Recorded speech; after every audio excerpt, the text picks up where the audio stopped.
chamar aqui nosso querido irmão, amigo, pregador, deputado federal, Marcos Feliciano, para pregar a palavra. Estenda a sua mão aqui para ele. Senhor Deus, usa o teu servo. Usa ele, Senhor, para transmitir a verdadeira palavra. Palavra de paz, palavra de salvação, palavra de cura, palavra de libertação. E que o teu reino seja proclamado nesta praça. E que tudo, Senhor, seja para a glória do teu nome, Jesus. Porque toda a honra e toda a glória pertencem a ti, Senhor Jesus. Rei dos reis, Senhor dos senhores. Tu, Jesus, que nasceste da Virgem Maria, cresceu nesta terra, foi à cruz, morreu, mas ressuscitou e está vivo para todo o céu. Usa, pois, o teu servo, Marcos Feliciano, de maneira poderosa, para a glória do teu nome, Jesus. Esta é a nossa oração. Com a palavra, pastor Marcos Feliciano. Graças a Deus. Eu cumprimento a todos com a paz do Senhor. Cumprimento os irmãos com a paz do Senhor. Quem está feliz nessa noite? Quando encontra uma pessoa bonita do seu lado e dê um sorriso para ela. Ficou difícil, hein? Se não tiver ninguém bonito aí embaixo, é só olhar aqui para cima. Tá? Não, mas não é para mim não. É para escolher qualquer um da família Gadelha. Eu já vi gente bonita, mas não tanta gente bonita num lugar só, viu, pastor Everaldo? É uma alegria estar aqui nessa linda cidade, conhecendo esse povo maravilhoso. Já estou com saudade, quero voltar outro dia para ficar uns 3 dias aqui. Se a igreja permitir. E aí alguém me leva lá no Parque dos Dinossauros, que eu quero conhecer. Eu quero cumprimentar aqui o pastor Juvenal. Quero cumprimentar também o nosso senador Marcondes Gadelha, o seu irmão, que é o deputado estadual Renato Gadelha, o nosso sempre deputado Leonardo Gadelha, né, que a gente chama de Léo Gadelha, e também mandar um beijo no coração do prefeito da cidade, que é o André Gadelha. Esses 4 paraibanos representam esse estado muito bem, a nossa nação. A nação brasileira, ela é mais feliz porque existem homens como esses que fazem a diferença. Quero cumprimentar aqui o meu presidente, o pastor Everaldo, que hoje eu tive o orgulho dele me introduzir aqui para poder pregar para vocês. Pregar perto dele não é fácil, né? E até pedi para ele sair, porque tudo que eu prego ele já sabe um pouquinho mais, né? Uma alegria rever o senhor, rever aqui a cantora, sua esposa, a cantora Esther, e a todos os irmãos que aqui estão. Alguém trouxe Bíblia nessa noite? Não acredito, levante a Bíblia para ver. Não é que o povo de Souza anda armado? Abra sua Bíblia comigo então, no Evangelho segundo escreveu São João, no capítulo de número 4. Capítulo 4 do Evangelho segundo escreveu São João, versículo 13 a seguir. Deus está aqui. E Ele é grande. Ele é maravilhoso. João capítulo de número 4, versículo de número 13 a seguir. Está escrito assim: E Jesus respondeu e disse-lhe: Qualquer que beber desta água tornará a ter sede, mas aquele que beber da água que eu lhe der nunca terá sede, porque a água que eu lhe der se fará nele uma fonte de água que vai jorrar para a vida eterna. Eu quero saber se alguém aqui já bebeu dessa água. Então, por gentileza, feche a Bíblia agora, coloque ela em algum lugar, debaixo do braço, se for preciso, e pegue na mão da pessoa mais perfumada do seu lado. Ainda dá tempo. Aperte a mão dele ou dela com carinho até eles falarem aleluia. Pentecostal que não faz barulho está com defeito de fabricação, né? Tem algum pentecostal para esta rua nessa noite? Então, mais uma vez, vamos elevar a nossa mente em oração. Pai, nós te agradecemos. Nós te exaltamos. A minha oração, ó Pai, não invalida a oração que já foi feita por mim. Pelo contrário, ela complementa. Mas desde criança eu tenho um pacto contigo que toda vez que agarrar o microfone para pregar, falar com o Senhor. Antes que eu comece a revelar os seus oráculos nesta noite, cerque esta praça pública com a sua presença. Em um raio de 5 quilômetros, onde houver um demônio alojado, envia a esses demônios segundos para sumirem daqui, porque se não sumirem, serão queimados pelo poder da sua glória que aqui será derramada. Rasga o céu sobre a cidade de Souza e manda anjos de fogo descer aqui. Estes anjos desçam trazendo brasas de fogo nas mãos. Comecem a esparramar essas brasas entre nós. E onde houver um crente cheio do Espírito Santo, e mostra o caminho da verdadeira e poderosa. Fala conosco, fica conosco. Eu que te peço agora sempre, em toda a igreja diz amém. Os que podem ver Jesus uma linda salva de palmas. Graças a Deus. Querida igreja, noiva do Cordeiro, simpatizantes da nossa fé, amigos que vieram de perto, de longe, autoridades eclesiásticas, autoridades constituídas, eu tenho uma mensagem do coração de Deus para o seu coração nesta noite. Se eu conseguir transmitir para vocês a metade do que Deus colocou no meu coração, eu tenho certeza que alguns aqui não vão conseguir voltar para casa andando. Voltarão voando nas asas de novo tempo. Alguém crê nisso? Dê uma glória a Deus, por favor. Eu só vou pedir aqui antes uma ajuda ao pessoal da filmagem. Eu sei que vocês estão fazendo o trabalho de vocês, mas eu dependo dessa caixa de som que está atrás para eu ouvir aqui, senão eu fico meio surdo, tá bom? Pois vou te dar um beijinho, viu? Ele é gordinho assim, mas Deus te abençoe. Senhor, já que eu tenho aqui um policial, o senhor não deixa ninguém atravessar aqui. Se atravessar, o senhor põe o pé na frente. Pronto. Mais um grito de glória a Deus. Abrir a Bíblia Sagrada no Evangelho, segundo escreveu São João, é uma aventura. Já explico por quê. O Evangelho de João não é um evangelho normal, não é um evangelho natural. Aliás, nenhum dos livros da Bíblia Sagrada são normais ou naturais. Mas alguns deles podem ser entendidos de maneira intelectual, outros podem ser interpretados apenas à luz da história. Mas o Evangelho de João, para aquele que conhece a Bíblia, sabe que há nele algo divino. João não era um erudito, não era um escriba, não era um postulante a algum tipo de matéria de ciência. João era apenas um pescador. João era um pescador e, segundo a história sagrada, ele era sócio de Pedro. E quem conhece Pedro sabe de quem eu estou falando. Eram dois homens simples. Eram dois homens que saíram do meio da multidão. E quando nós vamos ler o Evangelho de João, ele traz uma pérola tão linda nas suas palavras, ele traz uma revelação tão poderosa, que apenas a citação do primeiro capítulo do Evangelho de João já mexe com o coração daqueles que vão morar no céu. Alguém se lembra como começa esse Evangelho? Como é que um homem, um pescador iletrado, pode ter revelado para nós algo tão profundo? Porque ele começa o seu Evangelho dizendo assim: no princípio era o Verbo, e o Verbo era Deus, e o Verbo estava com Deus. Tudo que foi feito por ele. Sem ele nada do que foi feito se fez. E aí vem uma das maiores revelações de toda a Bíblia. João diz: ele, Jesus, veio para os seus, os judeus, mas os seus não o receberam. E eu sinto muito pelos judeus não terem recebido Jesus, mas João recebe a revelação para nós que estamos aqui em Souza hoje. Porque João diz: ele veio para os seus, mas os seus não receberam.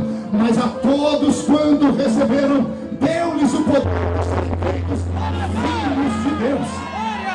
Nesta noite eu não estou pregando aqui para um grupo de pessoas que não tinha uma coisa melhor para fazer. Eu estou pregando aqui para aqueles que são filhos do mesmo Deus que eu. Quem é filho do mesmo Pai que eu? Aqui dê um grito de glória a Deus, por favor. Portanto, entrar pelas páginas do Evangelho de João e tentar interpretar as histórias, os encontros, porque isso se trata, o Evangelho, de encontros. Encontros de Jesus Cristo com seres humanos como eu e você, cada um deles com um defeito, cada um deles com a sua qualidade, cada um destes homens e mulheres que cruzaram o caminho do Nazareno, as suas vidas nunca mais serão as mesmas, ou foram as mesmas. Já estou profetizando, oxalá, que algumas pessoas nessa noite aqui se encontrem com o Nazareno também, e as suas vidas, como eu disse, nunca mais serão as mesmas. No capítulo 4 do Evangelho de João, o meu Cristo, meu Salvador, estava saindo de uma província da Palestina, acompanhado de 12 homens. Quantos homens acompanhavam Jesus? 12. Não ouvi, posso falar mais alto? 12 intrépidos seres humanos. Nenhum deles era super-homem, nenhum deles era de aço, nenhum deles era inerrável. Todos eles eram estrutura como a minha e a sua. Homens falhos. Tanto é que no meio da caminhada de Jesus vamos ver que alguns deles fracassaram. Judas, o Iscariotes, vendeu Cristo. Pedro, na noite em que Jesus foi traído, acabou negando o Senhor por 3 vezes. Mesmo Jesus conhecendo o futuro, porque ele era Deus, ele não se absteve de trazer para perto dele seres humanos carregados de defeitos e fraquezas. E talvez essa seja a maior beleza do Evangelho. O Evangelho não é apresentado para perfeitos. O Evangelho é apresentado para homens e mulheres imperfeitos. Poderia ele ter se revelado aos grandes reis, mas preferiu ele se revelar a homens e mulheres simples como eu e você que estamos aqui. E nisso constitui o grande amor de Deus. No capítulo 4, portanto, do Evangelho de João, Jesus está saindo de uma província e se dirigindo para uma outra cidade. Essa outra cidade vai receber uma cruzada muito parecida com essa. A diferença é que havia muito mais pessoas. Depois dos milagres que Jesus fez nas bodas de Caná, você deve se lembrar do grande casamento onde Jesus transformou água em vinho. Depois que Jesus fez aquele milagre, a vida dele nunca mais foi a mesma. Ele, que era uma figura desconhecida, se torna uma figura pública e a privacidade dele desaparece. Depois dos milagres das bodas de Caná, Jesus foi cercado diariamente por 5.000 homens, por mulheres e crianças, e inúmeras vezes ele teve que alimentá-los, multiplicando pães e peixes, e a igreja se lembra disso. Então, todas as vezes que o Senhor fazia uma cruzada, as multidões o apertavam, e ali ele operava com sinais, prodígios e maravilhas. Havia respeito, porque ele falava em nome de Deus. É claro que vivemos dias diferentes, estamos no século 21, falamos do mesmo Cristo, falamos do mesmo Deus, mas os homens e mulheres do presente século já não têm mais aptidão para proteger aquilo que é sacro, já não querem mais respeitar aquilo que é religioso, e isto não me deixa triste, pelo contrário, isso me faz acreditar que nós estamos no caminho certo, porque Jesus disse que no final dos tempos aconteceria exatamente isso. Ou seja, eu devo estar pregando nesta noite para a última geração de crentes que vão conseguir pregar o Evangelho nesse planeta. Eu acredito que alguns que estão aqui não provarão a morte. Eu acredito que alguns que estão aqui vão viver para ouvir o toque da trombeta do arrebatamento. Eu acredito nisso e falo isso de peito aberto. E vale até a pena lembrar como foi que o apóstolo Paulo escreveu para nós sobre o grande dia do arrebatamento. Ele disse assim, que dada a palavra de ordem, o mesmo Senhor descerá do céu com alarido e voz de arcanjo. Os que morreram em Cristo ressuscitarão primeiro, e depois nós, os que ficarmos vivos, seremos transformados e arrebatados seremos, e estaremos para sempre com o Senhor Jesus dos ares. E se o arrebatamento da igreja se der hoje à noite aqui na cidade de Souza, e desta multidão só 2 crentes subirem, eu tenho certeza que um sou eu. Quem é o outro? Aproveite que você deu esse grito, levante a mão direita para o céu comigo, coloque no ombro de quem está à sua direita, agarre o ombro da pessoa para mim com carinho e respeito. Ó, tem gente que nem para me obedecer presta, uma raça ruim. Agarrou o ombro da pessoa, chacoalhe ela até ela ficar irritada. Chacoalhe, diga, Deus te trouxe aqui para isso. Chacoalhe mais forte, diga, Deus te trouxe aqui para isso. Diga, Deus te trouxe aqui para sacudir a sua salvação esta noite. E só quem isso dá mais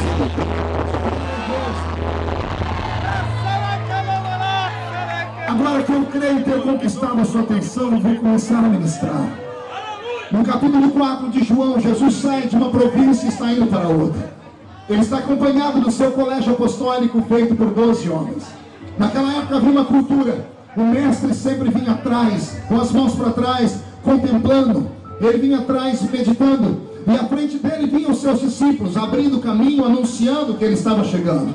Eu vou desenhar um quadro e quero que você me ajude a pintá-lo na sua mente. Eu vou falando e você tem que imaginar a cena. Imagine Jesus vestindo uma estola sacerdotal branca, porque era assim que as pessoas o identificavam como sacerdote. Uma roupa branca cobria o corpo do meigo nazareno. Os seus cabelos eram compridos, sua barba também, porque ele era um nazireu de Deus, escolhido no ventre de sua mãe. À frente dele tem 12 intrépidos seres humanos, cada um usando uma roupa de uma cor.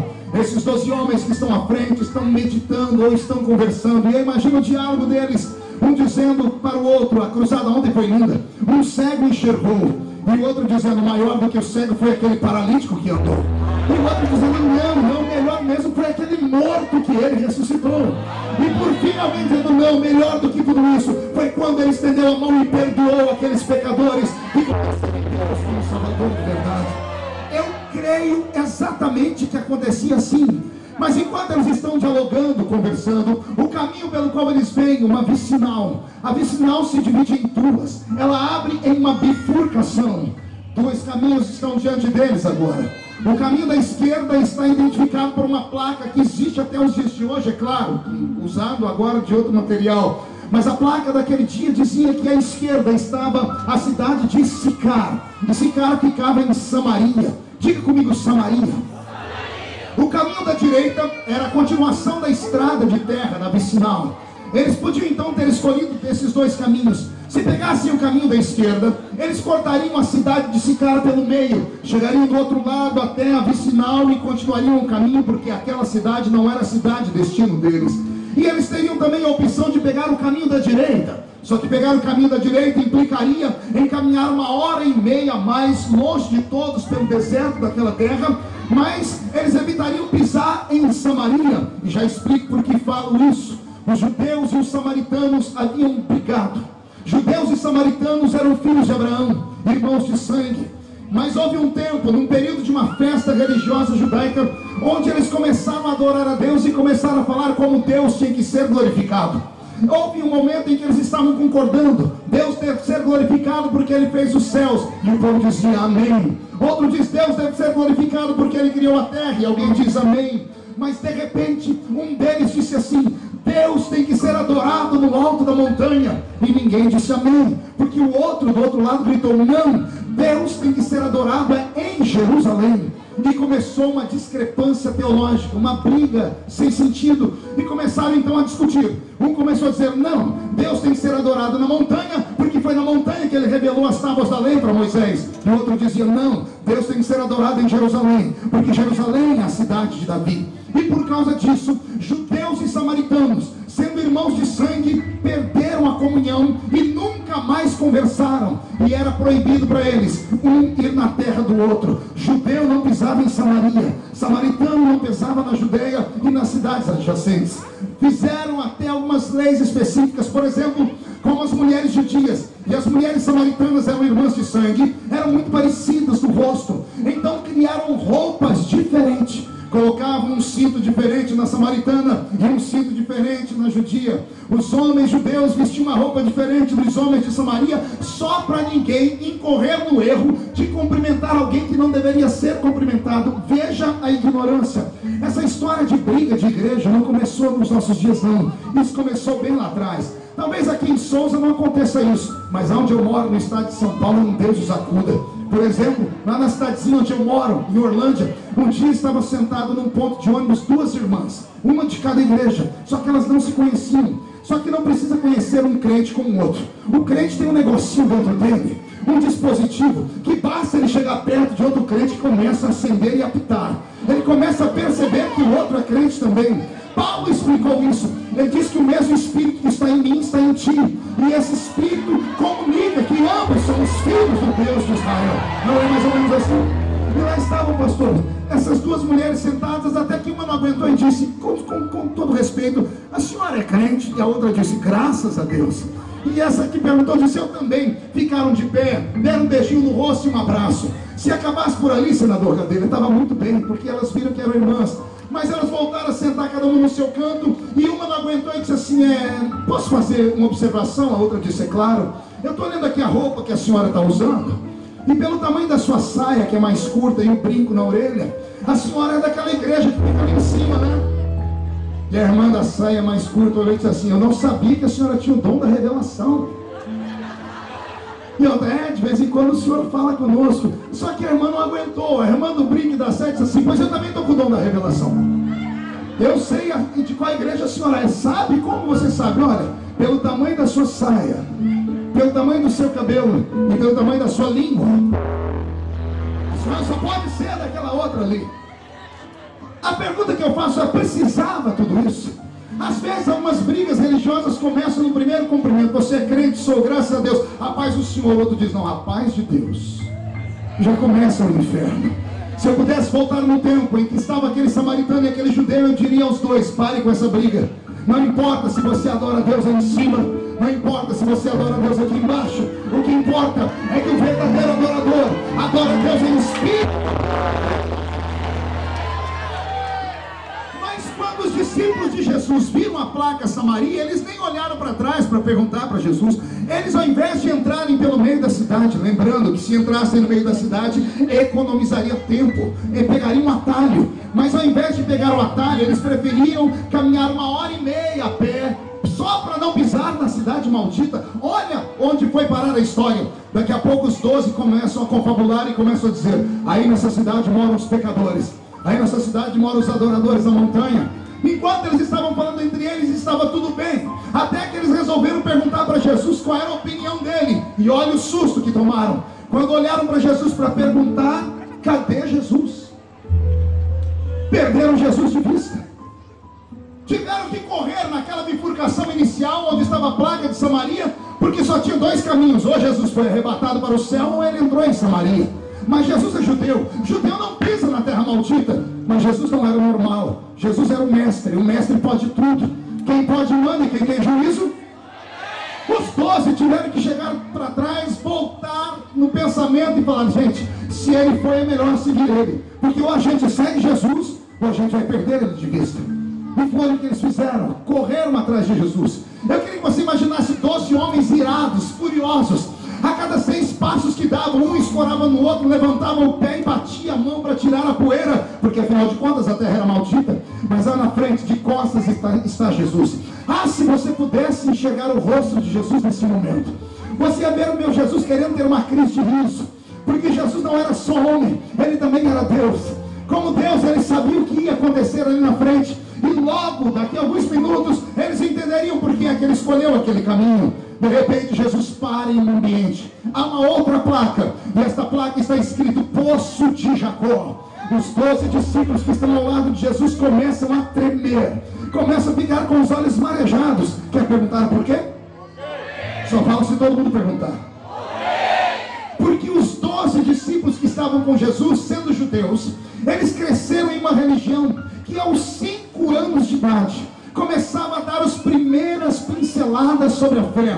A fé de um judeu é inabalável, porque desde criança ele aprende os caminhos do Senhor. Ele segue exatamente a doutrina dita pelo sábio Salomão. Ensina a criança no caminho que deve andar, e quando ela crescer nunca se desviará dele. Eu vou pedir, por gentileza, vem cá, garoto, deixa eu te mostrar como é que um pai e uma mãe judia fazem com uma criança de 5 anos. Eles pegam um menino de 5 anos, esticam o braço dele, chamam a atenção dele e dizem assim: nas suas veias corre o sangue de profetas. Não, você não entendeu. A mãe ou o pai pega um braço do menininho com 5 anos e diz assim: aqui nas suas veias corre o sangue de Moisés, aqui corre o sangue de Elias, o profeta, aqui corre o sangue. Muito obrigado. Então o menino judeu e a menina judia crescem com fome de Deus, e eles começam a conhecer a história, e as histórias mais belas de Israel se dão com o patriarcado de Israel: Abraão, Isaac e é sobre Jacó que eu vou falar, porque esses 12 discípulos de Jesus cresceram ouvindo falar que um dia o velho Jacó recebeu uma ordenança dentro do seu coração de voltar a falar com seu irmão Esaú. Jacó pegou as suas 2 esposas, os seus 11 filhos, pastor, não eram 12, Benjamim não tinha nascido ainda, então eram só 11. Pegou suas esposas, seus filhos, seus empregados e os seus animais e se dirigiu para pedir perdão a Esaú. Mas no meio do caminho acabou a água, e era muita gente para beber água. Eles estão na península do Sinai, no meio do deserto, não há nada naquele lugar. Jacó se afasta da família, crava o joelho na areia do deserto e diz: Deus, tu me trouxe aqui para morrer de sede, eu preciso me acertar com meu irmão. E a Bíblia diz que Deus disse a Jacó: pegue uma pá e cave na areia do deserto. E Jacó não questionou, porque ele tinha o DNA de Abraão, o pai da fé, e pela encontrou no meio do deserto um poço de águas vivas. E para quem não acredita nisso, se um dia for em Israel, vai visitar o poço, porque até os dias de hoje o poço está lá. No meio da areia, num raio de 10 quilômetros, não tem uma gota d'água, não tem mar, não tem rio, não tem córrego nem lagoa, mas no meio da areia tem um poço de águas vivas. O Deus de Jacó está aqui hoje. O Deus de Jacó pode fazer sobre a Paraíba, pode fazer brotar poços de águas vivas entre nós. Alguém crê nisso e dá uma glória a Deus? Mas bem, continuando a história, os 12 discípulos, portanto, estão emocionados, porque agora eles estão ao lado do poço, eles estão ouvindo barulho de águas no fundo do poço, eles estão sentindo o cheiro da terra molhada, eles estão vendo que o milagre que eles cresceram ouvindo falar era verdade. Preste atenção na equação que eu vou dizer agora.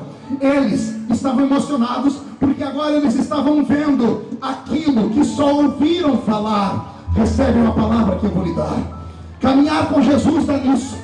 Deixar a sua casa, os seus afazeres em pleno domingo e vir para uma praça pública pode acontecer e te levar a esse destino. Você corre o risco nesta noite de ver aquilo que você só ouviu falar até hoje.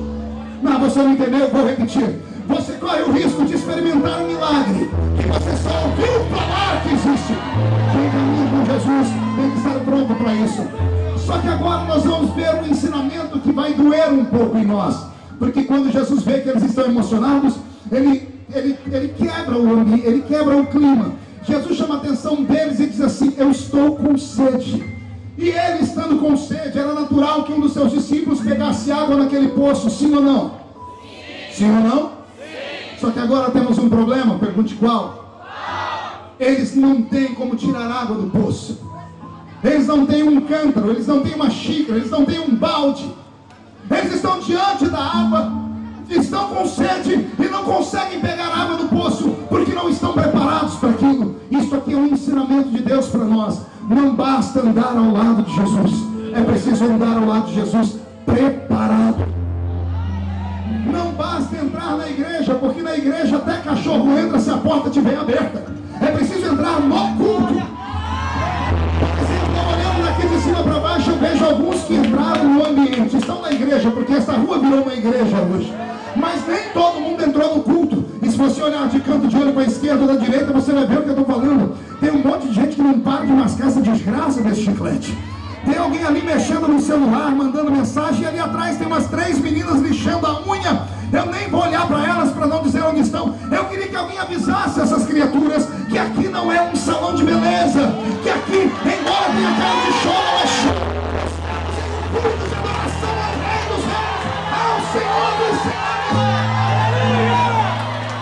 Ô pastor, o senhor quer que eu adore a Deus aqui como eu adoro dentro da minha igreja? Exatamente, é o que eu espero de você nessa noite. Pastor, mas quem está aqui vai falar o que é de mim? Quem fala de você não paga suas contas. Quem fala de você não morreu na cruz do Calvário.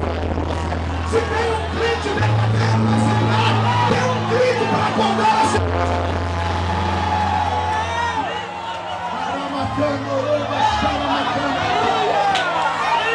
E sabe aqueles que acham que eu estou apelando? Deixa eu só te lembrar. Bem aqui atrás, uns 30 metros aqui, tem meia dúzia de meninos e meninas fazendo a função deles com um tambor, gritando sem parar. Eles não têm vergonha de lutar por aquilo que eles acreditam. Agora na minha frente eu tenho aqui milhares de pessoas que sabem que estão na terra, mas não são da terra. Sim ou não? Eu vou repetir. Eu estou pregando para homens e mulheres que estão de passagem pela Paraíba. O seu destino final é o céu. O seu destino final é o e alguns estão com vergonha de levantar a mão para cima, de dar um grito de glória a Deus. Se você não gosta de Pentecoste, vai para casa. Pelo horário vai ter que assistir um Fantástico. Se ficar comigo aqui, você vai ver o que é fantástico.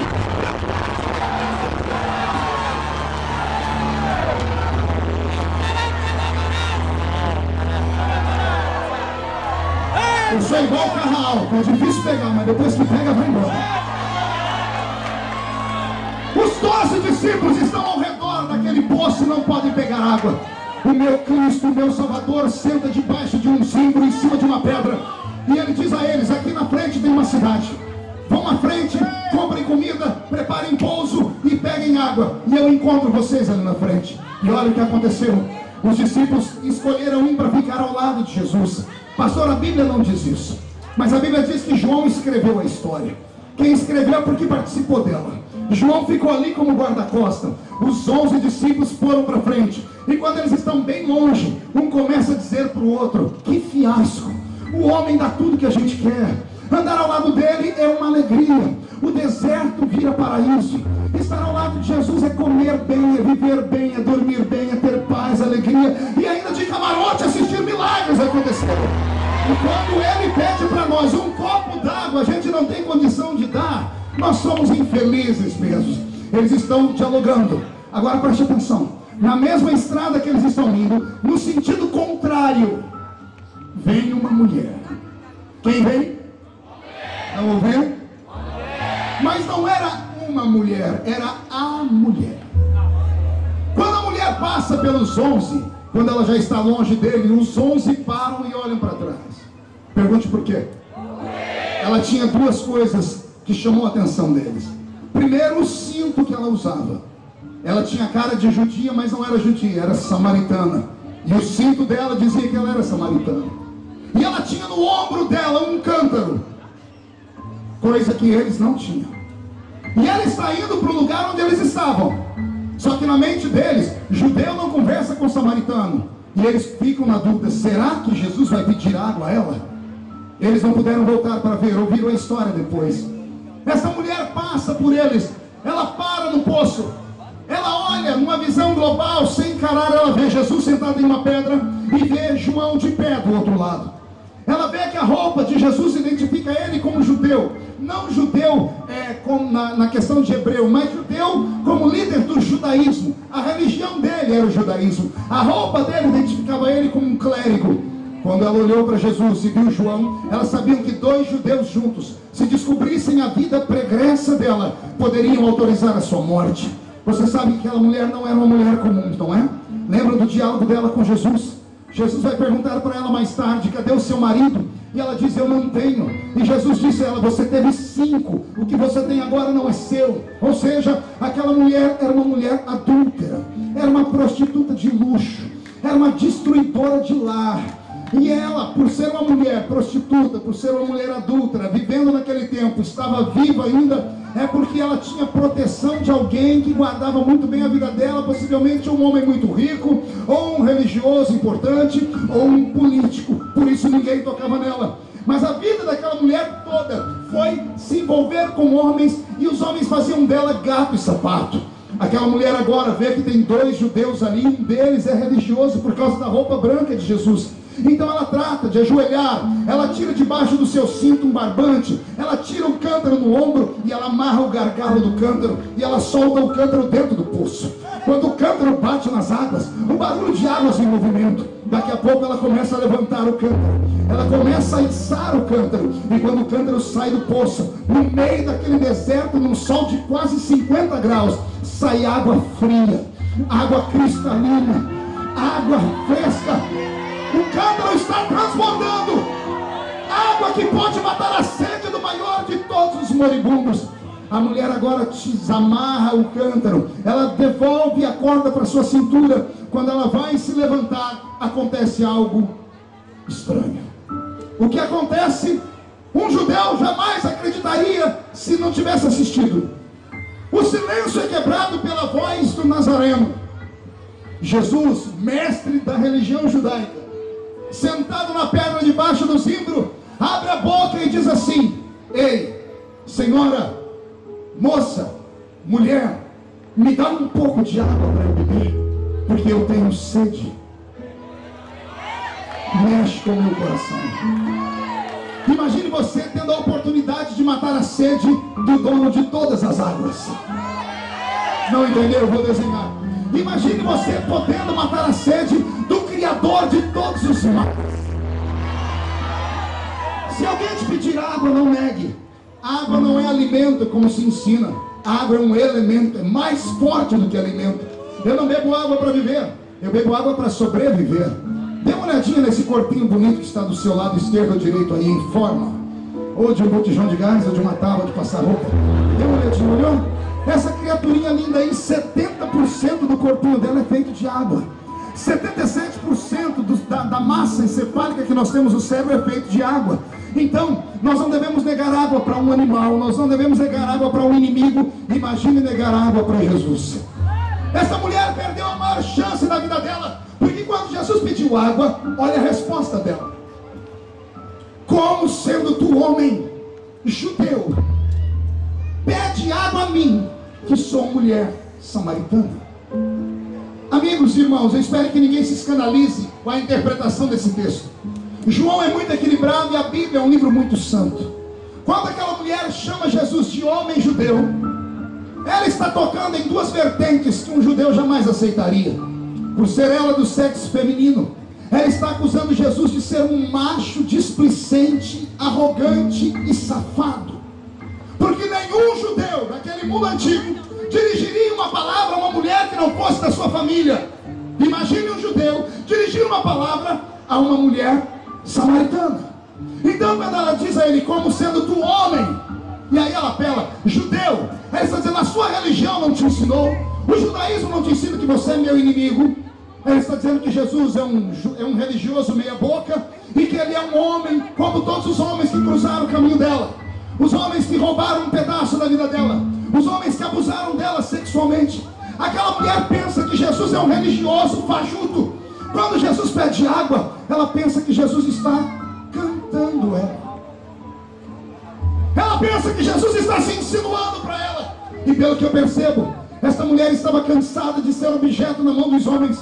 Ela estava cansada de passar de mão em mão. Então nesse momento ela arrisca a vida dela, porque ela sabe que Jesus é mestre judeu e tem um discípulo. Como mestre, Jesus pode autorizar que ela seja morta na base da pedrada. Quem lembra da mulher adúltera pega no ato de adultério? A sorte daquela mulher foi que antes de levarem ela para o doutor Nicodemos, levaram ela para o doutor Jesus. Senão ela estaria morta, porque foi pega no ato de adultério.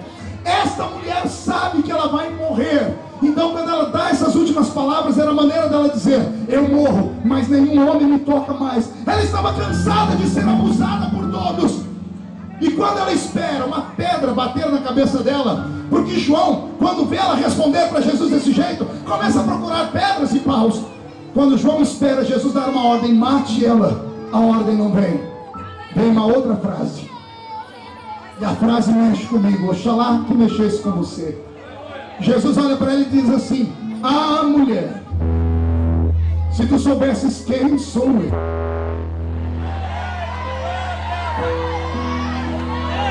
Senador Marcondes, ela pensou que Jesus era mais um.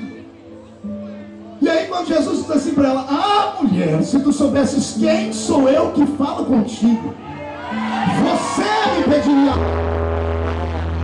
eu te daria uma água.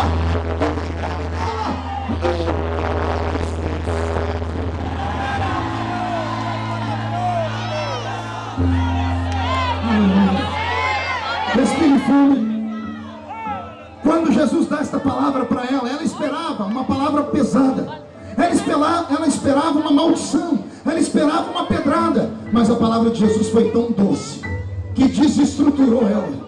Olha a resposta da mulher. Tem que ouvir com a alma, não é com o ouvido. Olha como ela responde a Jesus. Mas, Senhor. Entendeu? Não? Vou desenhar. Primeiro ela chamou Jesus de homem judeu. Como sendo tu homem judeu? Aí Jesus disse para ela, se você soubesse quem sou eu. A palavra dele quebrou o coração dela, amansou aquela fera. E a fera ferida olhou para ele e disse assim, mas Senhor. Ela percebeu que Jesus não era mais um. Ela percebeu que Jesus não era um safado, que não era um homem comum. Ela percebeu que ele era maior do que ela. Por isso ela chamou ele de Senhor. Mas Senhor, o poço é fundo e tu não tens como tirar água do poço. Era tudo que Jesus queria. Ele queria chamar a atenção dela para dialogar. Jesus levanta da pedra e vem perto do poço. Ele olha para o poço e diz, o poço é fundo, mas a água que eu vou te dar não está aí.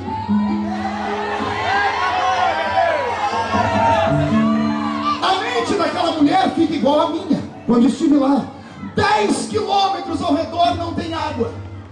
Quando Jesus disse, a água que eu vou te dar não está aí, A mente da mulher viaja 10 quilômetros ao redor e diz, mas não tem água. Então ela pergunta, se a água não está aqui, de onde vem a água que o Senhor vai me dar? Aí Jesus abre os braços e se apresenta. Eu sou a fonte da água da vida. Quem bebe dessa água nunca mais tem sede. Eu quero perguntar de novo, quem aqui já bebeu dessa água? Não. De novo eu vou perguntar, não minta para mim, quem já bebeu da água da vida?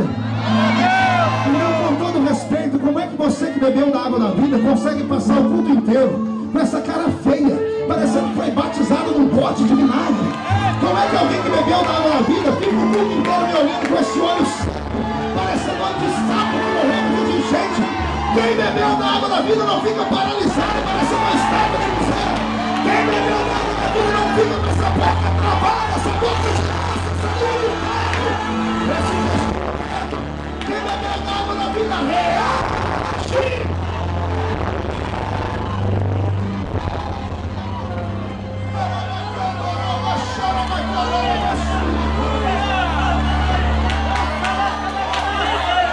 O meu Senhor ama tanto a sua vida, que hoje Ele quebrou a barreira das denominações e das placas de igreja. E Ele te trouxe no meio da rua só para te lembrar que o milagre que você busca já está dentro de você. Você pode não ter tudo que você quer, mas o meu Deus tem te dado tudo que você precisa. E se vale um conselho, deixo para você um conselho de um sábio da Bíblia que disse assim: Deus, não me dê mais do que eu preciso, para eu não me esquecer de ti. Não me dê menos do que eu preciso, para eu não murmurar de ti. Me dê a ração suficiente para eu te dizer obrigado, Senhor.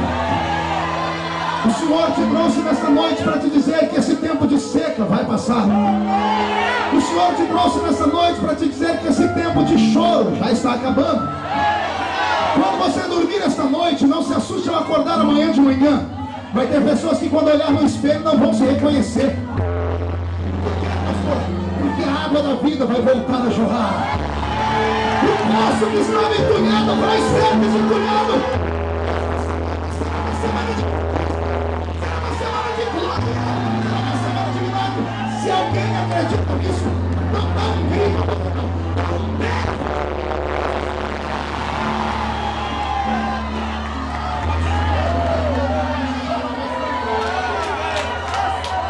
Eu estou concluindo e eu queria que você prestasse atenção mais uns minutos. Ah, se você soubesse o que significa esta hora e meia que estamos no meio da rua neste culto.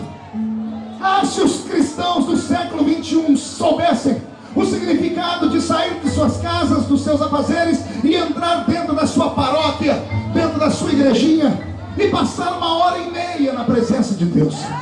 Você não tem noção do que Deus é capaz de fazer em uma hora na sua vida. Eu vou te dar um exemplo do que Deus pode fazer em uma hora.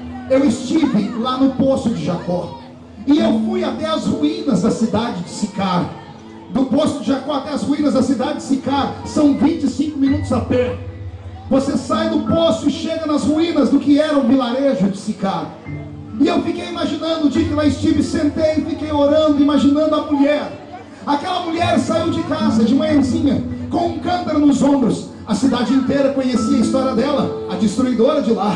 A mulher que vivia em adultério e ninguém tocava nela porque era amante de alguém muito importante. As pessoas até cumprimentavam ela dizendo shalom, bom dia. Mas quando ela virava as costas, as pessoas diziam: lá vai aquela mulher de vida fácil, lá vai a destruidora do lar, lá vai aquela mulher adúltera. Ela saiu de casa de manhãzinha como prostituta. Ela caminhou 25 minutos a pé e chegou no poço. Naquele poço ela ficou com Jesus não mais do que 15 minutos. Foi 15 minutos de diálogo, não mais do que isso. 25 com 15, 40 minutos. Quando ela terminou o diálogo, ela deixou o cântaro e ela voltou para a cidade não andando, ela voltou correndo. Ela deixou o cântaro para trás. Então se ela gastou 25 para vir, ela gastou 20 para ir. Eu tenho uma hora atrás, ela era uma prostituta. Uma hora depois, ela entra na cidade como a maior missionária do Novo Testamento. Não entendeu? Vou repetir. Uma hora atrás ela só era uma prostituta destruidora de lar. Bastou encontrar Jesus e voltou para casa como a maior missionária da cidade. Ela pregou o evangelho e a Bíblia diz que a cidade inteira correu até o poço. Jesus fez um culto com a cidade inteira. Quando foi de tardezinha, as pessoas estavam entrando na cidade dizendo: Hosanas, Hosanas, encontramos o Messias. E encontraram a mulher chorando num canto, emocionada ainda. E aí disseram para ela: agora cremos, não porque você falou, mas porque os nossos olhos viram e os nossos ouvidos ouviram que ainda existe Messias na terra. Meu Deus te trouxe nesta noite para mudar a sua vida. Meu Deus te trouxe neste culto para te dizer: calma, vai passar. Não importa o que você está vivendo neste momento, não importa o tamanho da luta, aprenda e escreva nas tábuas do seu coração uma frase que o Senhor Deus me deu. Numa noite muito triste na minha vida, quando eu estava me preparando para sepultar o meu filho, numa madrugada intensa, onde o choro não parava e a dor era maior do que qualquer remédio poderia ser usado para curá-lo, e o medo e a dúvida e a descrença me acompanharam em uma madrugada inteira. Eu falava: Deus, fala comigo, porque eu não vou suportar isso. Eu orei pelo filho dos outros e o Senhor curou, e orei pelo meu e o Senhor não curou e levou o meu filho embora. Me dá uma razão para eu entender. E naquela madrugada o Senhor falou comigo: tem coisas na vida do crente que ele não tem que entender, ele tem que aceitar. Na vida do crente, o que não acontece a mando de Deus, acontece sob a permissão de Deus. Ou seja, o que você está vivendo, ou Deus mandou, ou Ele permitiu. No final, você tem que olhar para o céu e dizer: bendito seja o nome do Senhor. Naquela madrugada, quando eu terminei de ouvir esta voz, eu olhei para os livros de teologia. Eu tinha lido 1000 livros de teologia. Eu tinha 16 Bíblias em todas as edições, estudadas uma a uma, página a página. Meus diplomas de teologia estavam na parede, e tudo aquilo perdeu sentido para mim. E eu me levantei e disse: Deus, eu preciso ler alguma coisa, fala comigo. E eu olhei os livros um por um, e nenhum deles tinha uma resposta para mim. De repente, eu fui mexer em um livro, e no meio de 2 livros grandes caiu um livreto pequeno, do tamanho desse papel. Um livreto amarelado, antigo, de quando eu era coroinha na igreja católica. E eu espero que ninguém se escandalize. Quando eu abri aquele livrinho no meio, eu vi a figura de um monge católico ajoelhado. Ele era calvo aqui em cima e tinha uma auréola de cabelo ao redor da cabeça dele. A cintura dele era amarrada por uma corda. Havia uns passarinhos perto dele, e ele estava ajoelhado com os cotovelos em cima de uma pedra, olhando para o céu. E tinha uma frase em cima escrita: oração de São Francisco de Assis. E a oração de São Francisco de Assis era assim: Deus, me ajude a suportar aquilo que eu não consigo entender. Me ajude a aguentar o fardo que eu não sei porque estou carregando. Aquela palavra entrou no meu coração como um bálsamo. Que ela caia na sua alma também nesta noite. Que você entenda que tudo que você passa há um propósito e há um projeto, que agora eu não sei dizer o motivo. Eu não sei agora responder porque o seu filho morreu. Eu não sei responder agora porque você perdeu o emprego, porque a sua casa está do avesso. Eu não sei te explicar, mas de uma coisa eu tenho certeza: você não é um indigente. Você tem um pai. O seu pai está no céu te olhando. Escute, Deus às vezes fecha os lábios, mas Ele nunca fecha os ouvidos. Às vezes fecha os lábios, mas Ele nunca fecha os olhos. Ele te ama tanto que Ele tirou o dia do estado para te trazer aqui só para te dizer: a água da vida está dentro de você.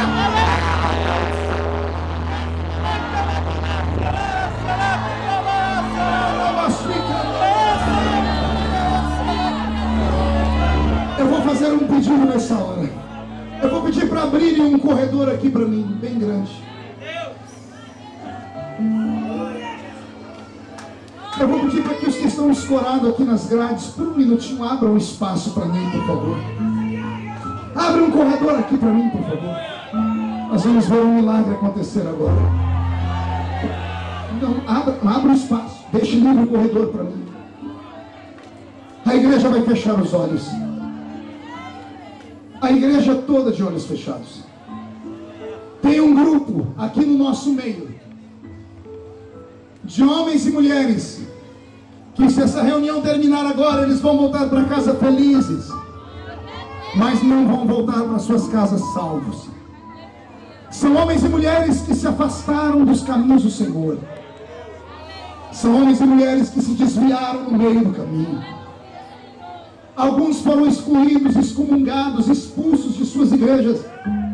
Alguns até tinham algum tipo de erro, mas outros foram caluniados. A mágoa que você sente é tão grande que você disse: eu nunca mais piso em uma igreja. Mas o meu Deus sentiu tanto a sua falta, que já que você não vai na igreja, Ele trouxe a igreja para você.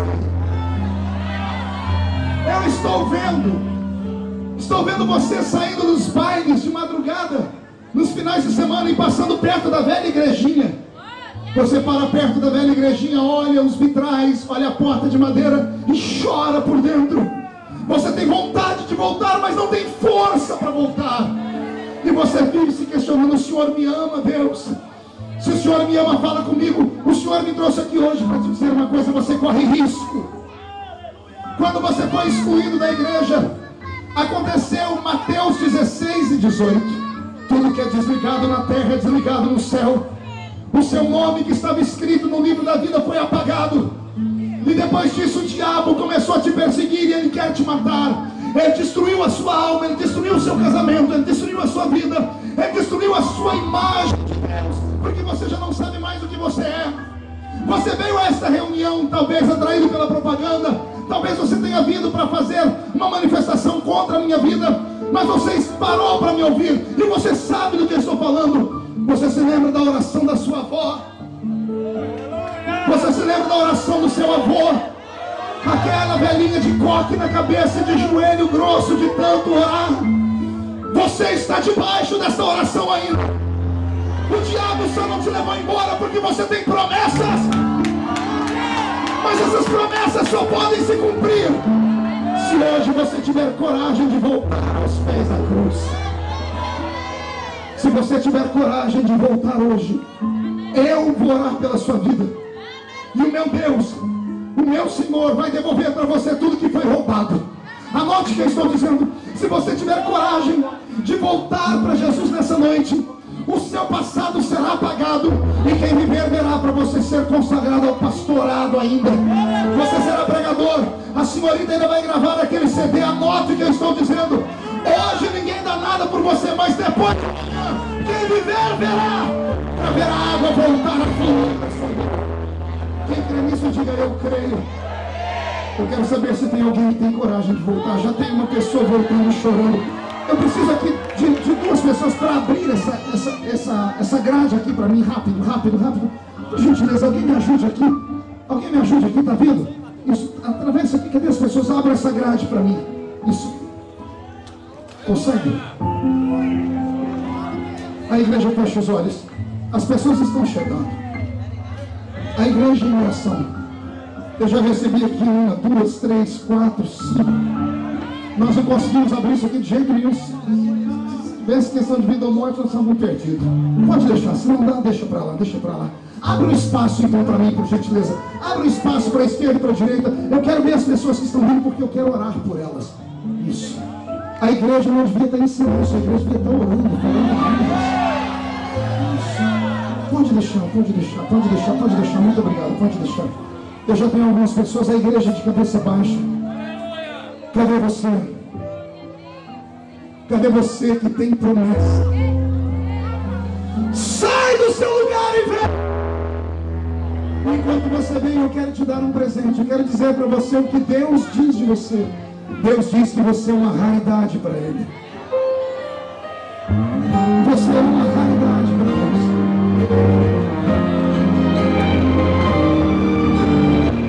Eu estou te esperando. Trabalhe com a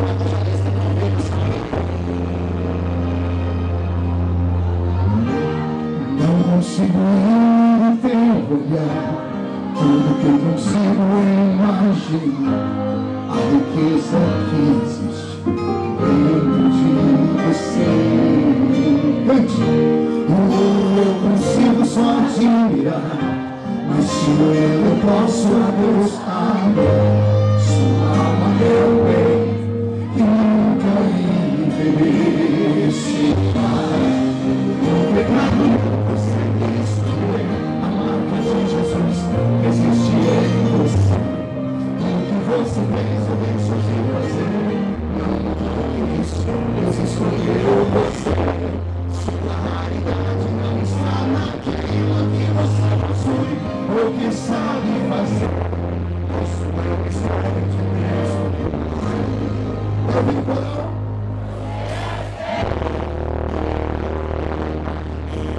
isso vem chorando.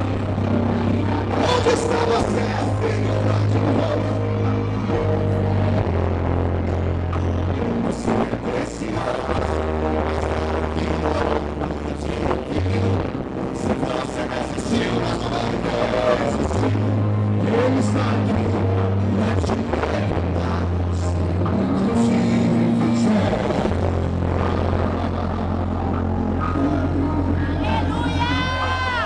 Cadê você?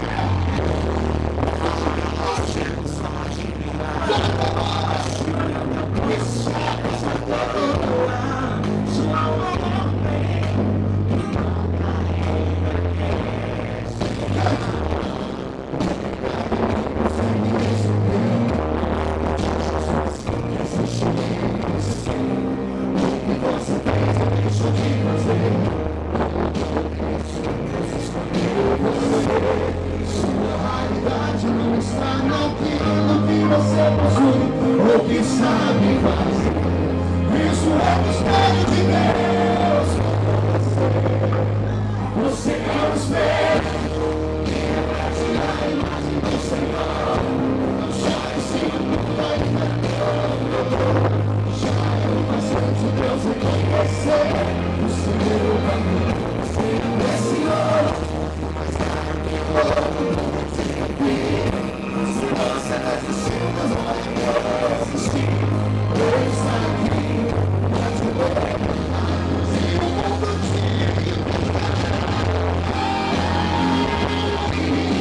valor. Você é precioso.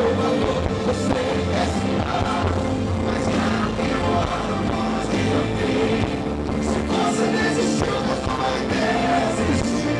Ele está aqui para te perguntar se o mundo te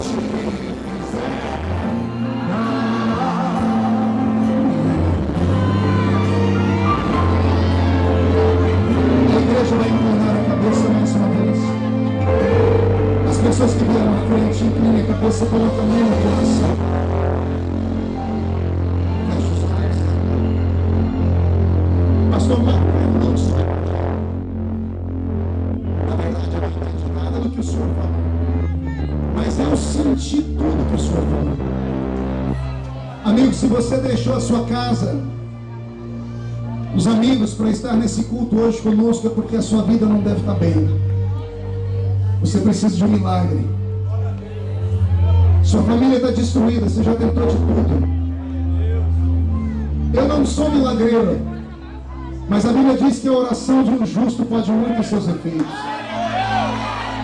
Se você que não é evangélico acredita na oração dessa igreja e quiser saia do seu lugar e venha perto de nós.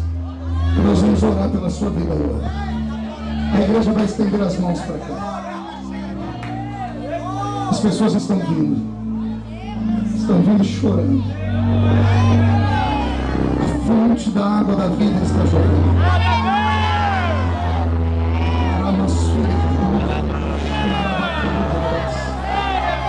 Os pentecostais estão livres para glorificar.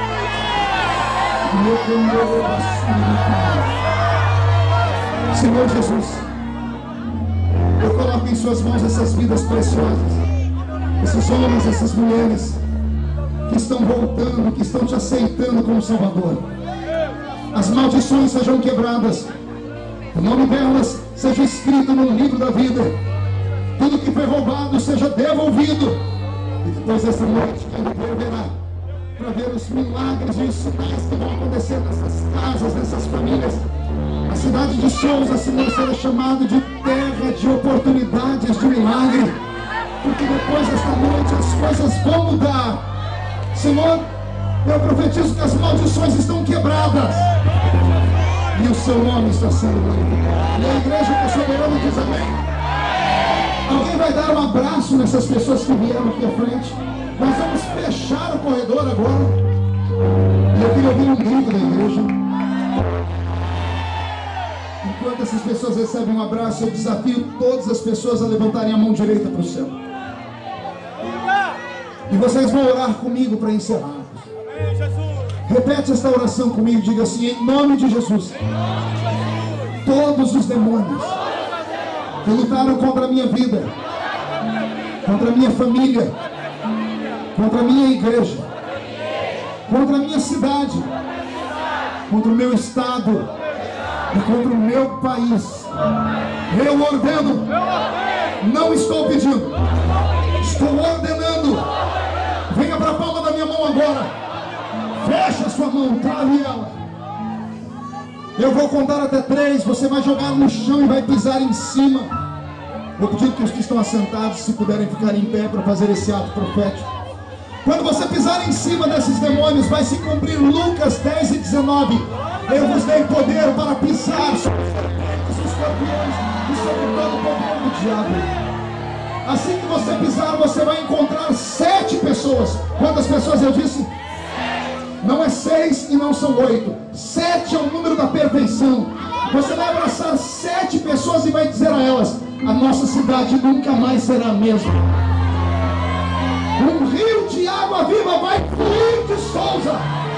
Quem crê nisso, diga: eu creio. Então lá vai. 1. Você nunca mais será o mesmo. 1,5.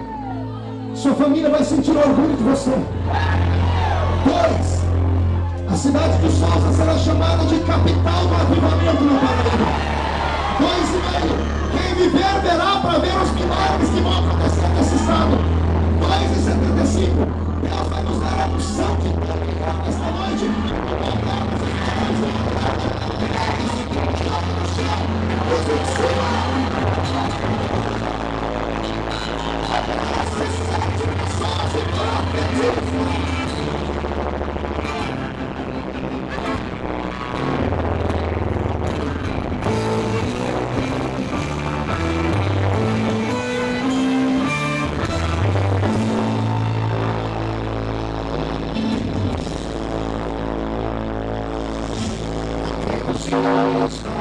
Eu sei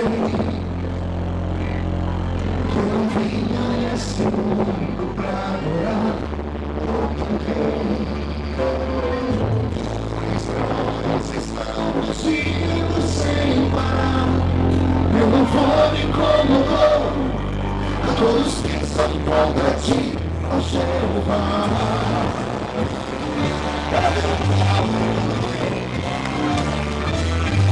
Nada pode entregar o louvor do meu coração.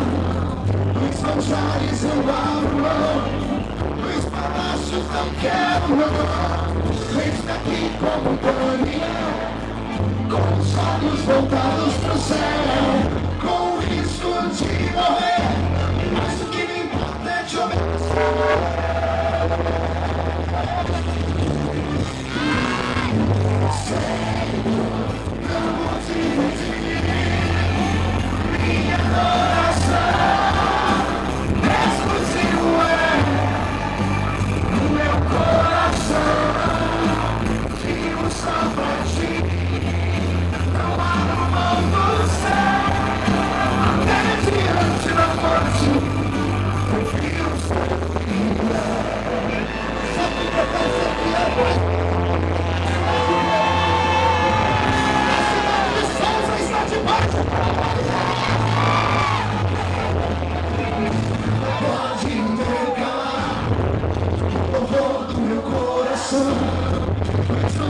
mais eu abro mão. Eis-me aqui como Daniel, com os olhos voltados pro céu, com o risco de morrer, mas o que me importa é te obedecer.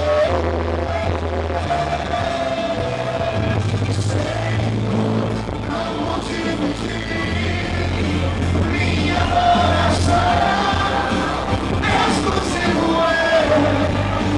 o meu coração, vivo só pra ti, não abro mão do céu, até diante da fonte, prefiro sofrer. Nós vamos cantar o salmo da vida marchada pelos sons da rua. Aquele que habita no esconderijo de fontes, a sombra do onipotente descansar. Direi do Senhor, Ele é o meu Deus, Ele refúgio a minha fortaleza.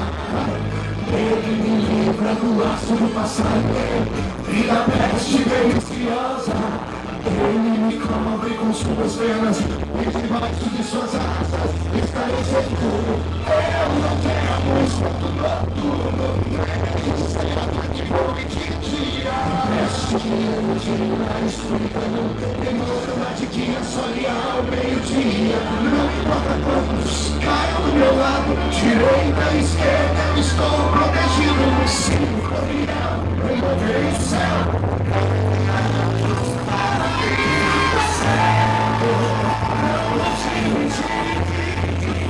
Minha adoração exclusivo é vivo só pra ti, não abro do céu, até diante da morte, prefiro servir.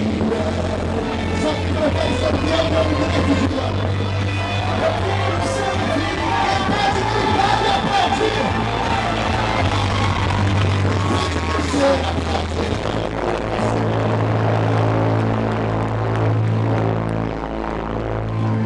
Amém. Puxa a barriga, estufa o peito. Olha nos olhos do irmão que está do seu lado. Se não tiver vermelho, enfia o dedo no olho dele. Valeu a pena? Posso voltar outro dia aqui? Você pode vir para ficar uns 3 dias de verdade? Então pegue na mão do seu irmão. Nós vamos orar agora pelo aniversário da cidade de Souza. 162 anos, né? É isso? Eu dei uma olhadinha na cidade por cima e eu vi que é uma das poucas cidades do nosso país que está sendo bem cuidada. As prefeituras do país inteiro estão quebradas. Na minha cidade, senador, você não consegue dar 2 passos sem encontrar um buraco. E a cidade de Souza está abastecida e abençoada. Há uma bênção sobre essa cidade. Você sabia que toda cidade é um aprisco? E toda cidade tem um pastor. E o pastor da cidade é o prefeito da cidade. Está escrito na Bíblia, Isaías capítulo 44. Digo de Ciro, o conquistador, ele é o meu pastor. Todo político é o pastor do povo. Então ore pelas autoridades, ore pelo André Gadelha, ore por essa cidade, para que essa cidade seja sempre luz, que as pessoas não sejam ludibriadas nem enganadas, e que a igreja nessa cidade seja sempre forte e cheia do Espírito Santo. Amém? Vamos orar? Pai, eu abençoo a cidade de Souza. Eu abençoo a administração da cidade. Eu abençoo, Senhor, o executivo, o legislativo e o judiciário dessa cidade. Eu abençoo, Senhor, o secretariado, os funcionários públicos. Eu abençoo, Senhor, os comerciantes, os empresários, os fazendeiros, os sitiantes. Eu abençoo os órfãos, as viúvas, o rico, o pobre. Eu abençoo, Senhor, o cristão e o ateu. Eu abençoo todos os homens e mulheres e abençoo todos os seres vivos que vivem nesta cidade. Peço ao Senhor para que sobre a Paraíba abra os céus e mande chuva sobre esta terra. Ao mandar chuva, o Senhor manda vida para este lugar. Traz prosperidade como nunca antes sonharam. Faz com que o nome dessa cidade seja conhecido no mundo todo por bênçãos e milagres. E para a sua igreja, abre as portas que estavam fechadas e lacradas. E eu profetizo um tempo de paz, um tempo de alegria, um tempo de prosperidade, em nome de Jesus Cristo, Salvador da nossa fé. E toda a igreja diz amém. Levante a mão para o céu. Estenda a mão para onde você mora. Onde fica a sua casa? Isso. Estende a mão para lá e diga assim: eu abençoo a minha casa, os meus vizinhos, a minha rua, o meu bairro e a minha cidade. Coloque os seus anjos, Deus, para proteger a nossa cidade, em nome de Jesus. Uma linda salva de palmas a Jesus.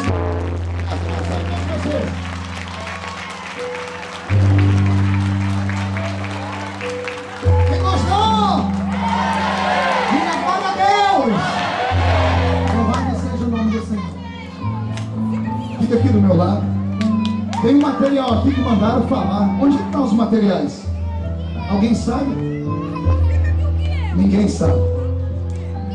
Aonde está? Olha ali o rapaz desesperado ali. Levante a mão aí, rapaz. Lá naquela árvore ali.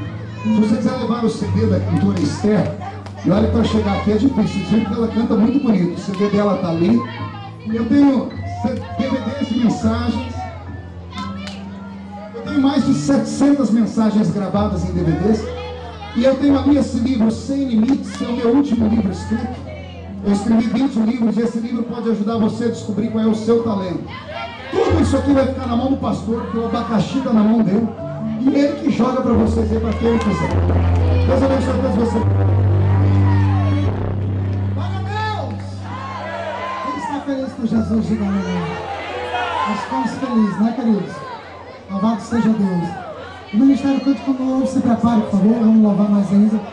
Eu quero agradecer a presença, né, de todos aqui. Leonardo recebeu um presente essa semana. Leonardo, vem aqui, né? Vem aqui. Vamos aí pro povo aí.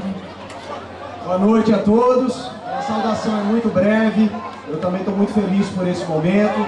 E o que eu quero pedir a vocês, muita oração, para que Deus me dê discernimento, para que eu possa honrar a cidade de Souza, para que eu possa honrar a Paraíba ao assumir esse desafio do INSS. Muito obrigado, boa noite a todos, que todos vão em paz para suas casas. Um abraço. Olha que maravilha, Leonardo agora é chefe do INSS no Brasil inteiro. Olha que ó, Souza, hein? Eita, glória a Deus. Louvado seja o nome do Senhor. Eu vou jogar um CD aqui. Não, esse CD aqui eu sei não, viu? Meu irmão, o negócio aqui é sério. Oh, glória a Deus. Não, peraí, calma aí.